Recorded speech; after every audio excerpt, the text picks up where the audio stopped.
Peggy 3.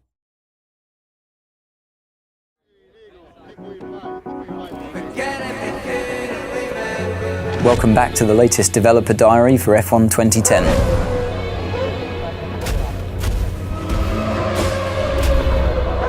So the first stage in creating a car in game is to collate all the reference.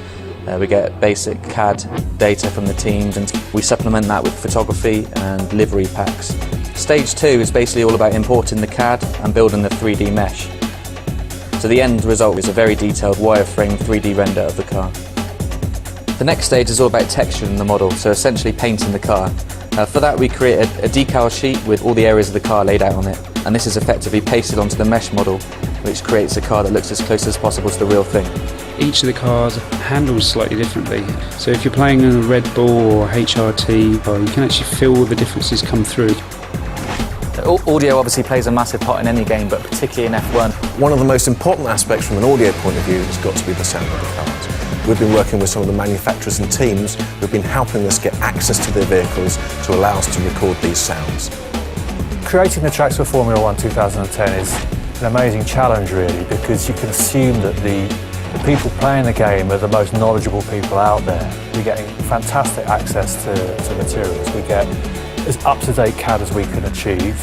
We've got fantastic photo reference. So there's a lot of emphasis goes into making sure that this track feels like it's embedded in a bigger landscape. So obviously driving the real-world circuits enables me to give that impression to the guys creating the game. And there's all these details that only the driver would know about.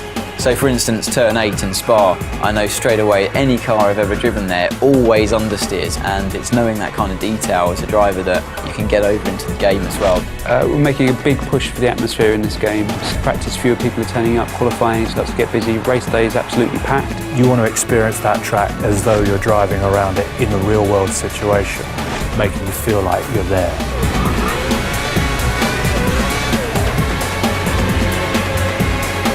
The circuits feel really spot on, so it's good to see.